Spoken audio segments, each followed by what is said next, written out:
Hello friends, સ્વાગત છે તમારું મારી ચેનલ કુક વિથ નીલમમાં। આજે આપણે ફૂલેલી અને એકદમ પોચી એવી રોટલી બનાવીશું। તો જો તમને મારી રેસીપીનો વિડીયો પસંદ આવે તો મારી ચેનલને લાઇક અને સબસ્ક્રાઈબ કરજો અને બાજુમાં રહેલ બેલ આઇકોનને ક્લિક કરજો, જેથી મારી નવી રેસીપીના વિડીયો તમને સૌથી પહેલાં જોવા મળે। રોટલી બનાવવા માટે સૌથી પહેલાં તો એક આ રીતનું મોટા જ વાસણમાં લોટ બાંધવાનો અને નીચે કપડું રાખી લેવાનું, જેથી આપણું વાસણ ખસી ના જાય, અને લોટને ચાળીને જ ઉપયોગમાં લઈશું। તો 2 કપ લોટ લીધો છે, તેને ચાળી લઈશું અને એકદમ જે ઝીણો લોટ હોય તેનો જ ઉપયોગ કરવાનો રોટલી બનાવવામાં, તો આપણી રોટલી સરસ સોફ્ટ બનશે। તો હું શું કરતી હોઉં છું કે જેવું આપણે રસોડામાં રસોઈ કરવા આવીએ ને એટલે પહેલી જ રોટલીનો લોટ બાંધી દેવાનો અને પલળવા દેવાનો। જેટલો લોટ પલળશે ને વધારે એટલું આપણું રોટલી સોફ્ટ થશે। અને સૌથી છેલ્લા રોટલી બનાવવાની, તો લોટ ચડાઈ જાય એટલે તેમાં થોડુંક 2 ચપટી જેટલું મીઠું એડ કરીશું, અને જો મીઠું સ્કીપ કરવું હોય તો સ્કીપ પણ કરી શકાય। તો જે જમવામાં ઉપયોગમાં લઈએ તે જ 2 ચમચી મેં અહીંયા તેલ એડ કર્યું છે, નાની 2 ચમચી। લોટ અને તેલને સારી રીતે મિક્સ કરી લઈશું। તો અમુક ટિપ્સનું તમે જો ધ્યાન રાખશો ને તો રોટલી સરસ બનશે। 1 કપ જેવું પાણી લઈ લીધું છે, તેમાં 3-4 ચમચી જેવું પાણી મારે વધ્યું હતું। લોટને સારી રીતે મસળીને મીડિયમ સોફ્ટ એવો લોટ બાંધી લેવાનો। તો બહુ સોફ્ટ પણ નહીં બાંધવાનો, જો બહુ વધારે પડતો ઢીલો લોટ હશે ને તો રોટલી ખેંચાઈ જશે અને ફૂલશે નહીં, અને જો બહુ કઠણ હશે ને લોટ તો રોટલી પોચી નહીં બને। એથી આ રીતનો સોફ્ટ એવો લોટ બાંધી લેવાનો। અને હવે અડધી ચમચી જેવું તેલ એડ કરીશું અને લોટને સારી રીતે મસળી લેવાનો। તેલ એડ કરીશું એટલે લોટ નીચે વાસણમાં ચોંટશે નહીં, એટલે આપણને મચેડવામાં પણ સરસ ઇઝી પડશે। તો આ રીતે સરસ આંગળી અને હથેળીની મદદથી લોટને આપણે મસળી લેવાનો। તો 2 હાથથી સારી રીતે મસળી લઈશું। તો જેમ લોટ મસળીશું ને એમ સફેદ થતો જશે અને એકદમ સોફ્ટ થતો જશે।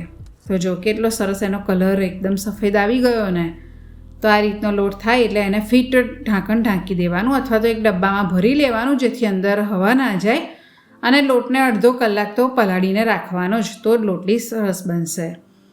તો અડધો કલાક પછી લોટને આપણે પાછો ફરી થોડોક મસળી લેવાનો। પણ મારે અહીંયા અડધો કલાક કરતાં પણ વધારે સમય લાગ્યો છે, કેમ કે મેં વચ્ચે પાછી બીજી રસોઈ પણ કરી લીધી હતી। અને હવે મીડિયમ એવા લુવા કરી લેવાના, તમારા ઘરમાં જે પ્રમાણેની રોટલી બનતી હોય તે પ્રમાણેના લુવા કરી લેવાના। અને લોટનું અટામણ આ રીતે એક ડબ્બામાં જ રાખવાનું, જેથી આપણે અટામણ લઈએ ત્યારે લોટ વેરાય નહીં, અને પછી 15 દિવસ કે એવું થાય એટલે એ લોટમાંથી આપણે રોટલીનો લોટ બાંધી લેવાનો। તો લોટ ગુલ્લાને થોડુંક લોટવાળો કરી લેવાનો, અને આપણા આદણી નીચે પણ આ રીતનું કપડું રાખી લેવાનું, એટલે આપણી આદણી પણ વણતી વખતે ખસે નહીં, અને વણી લઈશું। તો આ રીતનું થોડુંક પૂરી જેવું વણાય ને એટલે પાછો કોરો લોટ લગાવી લેવાનો, જેથી આપણે વણવામાં ઇઝી પડે। અને બધી જ બાજુમાં આ રીતે વેરણ ફેરવીને આપણે વણી લઈશું। તો તેની ધાર પણ આ રીતે જો સારી રીતે વણી લેવાની, અને આ રીતની પાતળી રોટલી બનાવવાની। આખી રોટલી એક સરખી જ હોવી જોઈએ તો સરસ ફૂલશે। અને હવે લોળી પણ ગરમ થઈ ગઈ છે, તેમાં રોટલી એડ કરી લેવાની।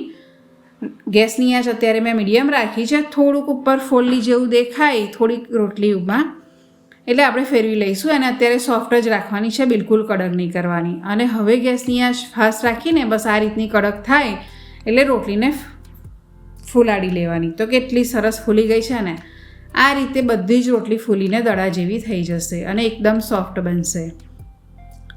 તો 2 રોટલી થઈ જાય એટલે રોટલીમાંથી આ રીતે લોટ ખંચેરી લેવાનો, અને 1 ચમચી ઘી લગાડી દઈશું, અને બંને રોટલીને ચોપડી દેવાનું, અથવા તો એક રોટલીમાં પણ ઘી લગાવી શકાય, પણ રોટલીમાં ઘી તો જરૂરથી થોડુંક લગાવવાનું જ, તો રોટલી સરસ સોફ્ટ બનશે।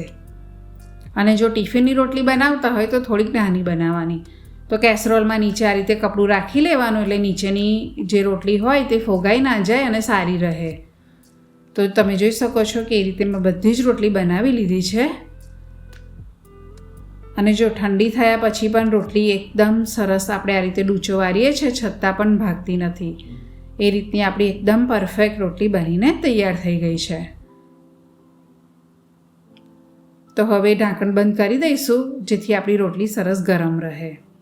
તો તો એકદમ પરફેક્ટ રોટલી બનીને તૈયાર છે. જો તમને મારો વિડીયો પસંદ આવ્યો હોય તો લાઈક કરજો, શેર કરજો અને આવી જ નવી રેસિપી માટે મારી ચેનલને સબસ્ક્રાઈબ કરજો.